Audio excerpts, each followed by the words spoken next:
All right, I wanted to show you what I'm doing for my fire pit.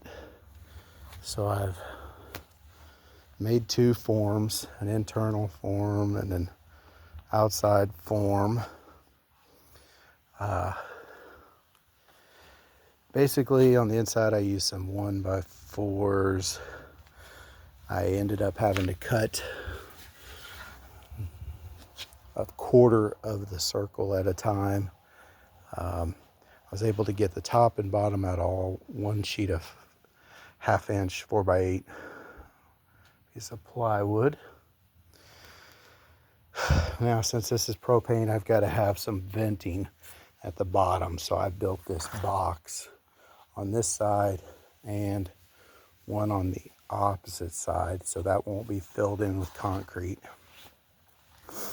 I also decided to cut a piece of half a piece of PVC pipe and make a drain.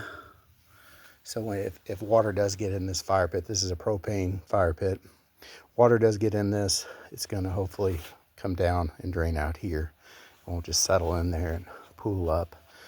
And probably some will go out the vents, but then I drilled in 4 pieces of rebar in there and made 2 rings of rebar to go around the distance.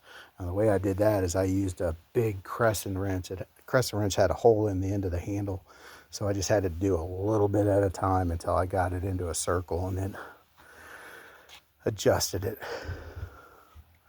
Now, I did Tapcon the inside form down to the ground to keep it from moving on me, which is some small Tapcons. I did not Tapcon the outside because I didn't want to, even though I'm going to put some, after the concrete's poured, there's going to be 2-inch rock stone around here. I still didn't want to see any holes, so I didn't Tapcon the outside form down. Ignore that in the middle. That's going to change. It's way too high. I'm going to put a 90 and come on over. My shutoff valve's going to be inside here, and this over here is where the key's going to be. So I'll show you what it looks like when it's done.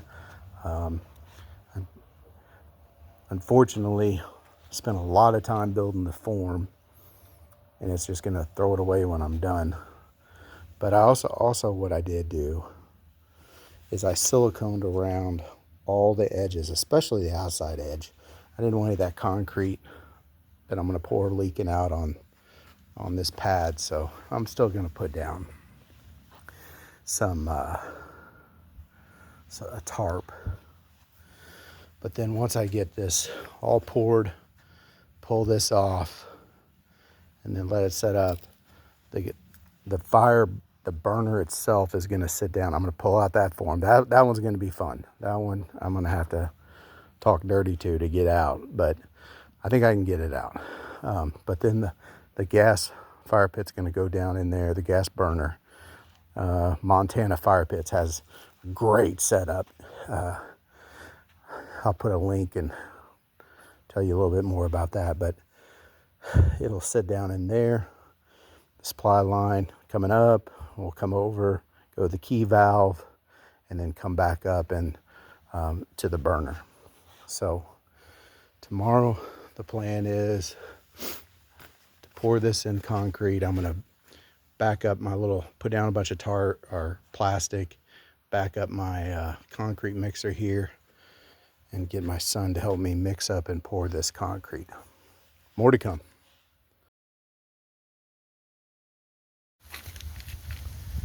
Okay, we're ready to start pouring. Basically, we got the old concrete mixer here. We're gonna try to mix up 2 bags at a time, and probably throw in just a scoop or 2 of Portland cement. Got a little chute here. It'll help us to shoot it right in. We're got our plastic down and just kind of stapled it to it. There's probably going to be some seepage underneath, but it should be good. And also sprayed the sides of this with just WD-40, especially the wood one. Make it sure maybe it'll help it come off a little bit easier. Don't know, but should be it. Well, let's get started. Good thing we put down some plastic. He's spilling half of it out on the ground. Wow. Get Jacob mixing it up.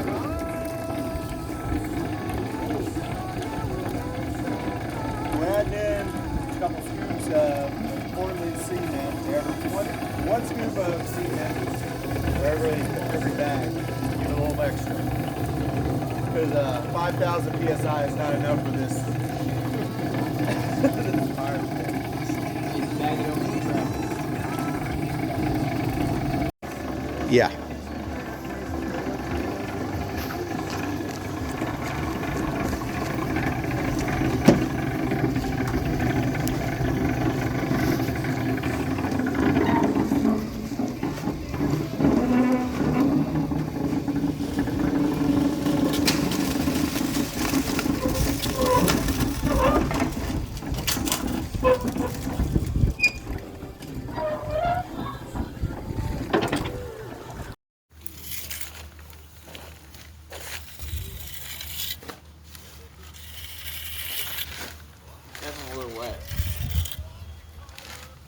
Yeah, I'll get it pretty close, and then we'll just put a broom finish on it.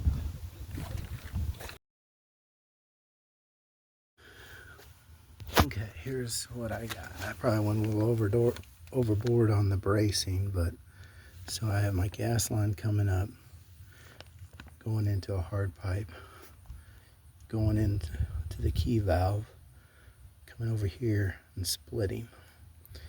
This will go have two hoses that go to the burner, and the key valve is out there, and I think I can adjust the in and out based on the size of the rock. But now I'm going to put these flanges on that holds the burner. I kind of used some plumbing tape to tighten it up so it's pretty solid now.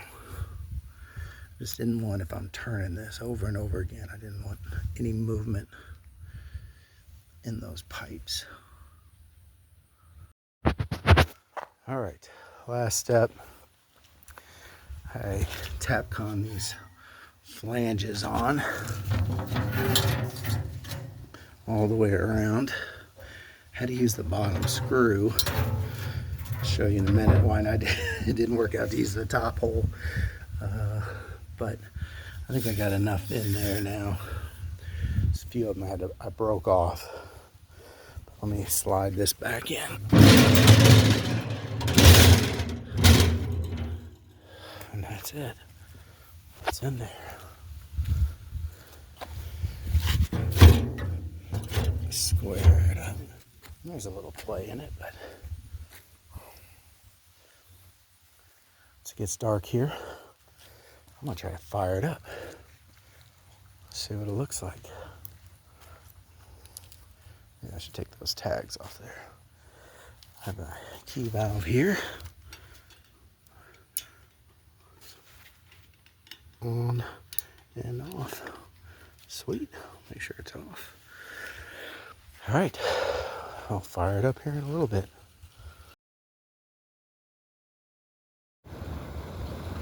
Okay. Lit the burner. It's a little windy today. A little breeze. I can turn it all the way up, but it's just the best time to do a fire pit is when it's not real windy out. But you can also turn it down here. I think it's going to produce some really tall flames. Yeah, you can really feel the heat coming off of it. As soon as there's not a big breeze. you can crank these up.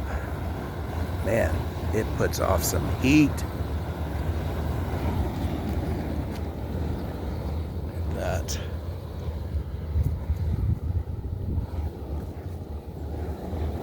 I bet they'd be 2-foot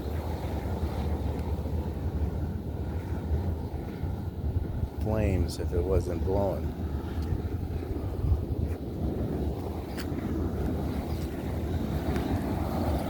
Just turn it down a little bit.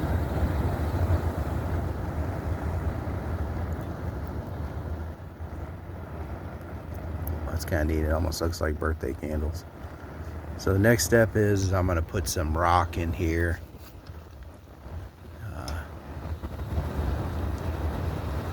And just kind of almost cover a lot of the gas orifices or whatever. I'll keep you posted. It's working really good though.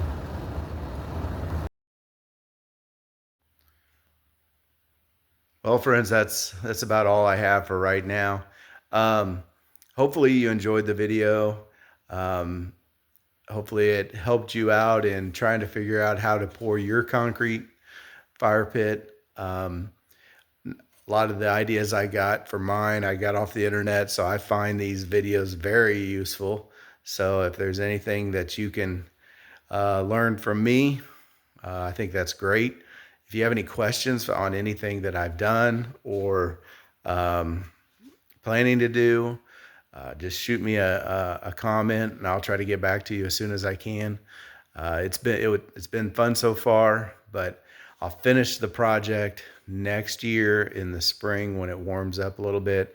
Right now it's getting too cold for me to get out there and put stone on the fire pit. And so look for probably a final video next spring sometime, and I'll show you what it looks like in the end. But I'm pretty pleased with it so far, and it's working really well. I was gonna mention Montana Fire Pits. So you can go to montanafirepits.com and they have all types of burners out there, different sizes. I got the 36-inch one. It was a little bigger. I overdo everything. So I got the 36-inch burner, and it's a 320,000 BTUs. And I had to trench in a line from my big propane tank to it, and then put my regulator close to the as close as I could. It's by a retaining wall, but you want a short distance, and they've got a chart that you can look at, but that chart is a little tricky.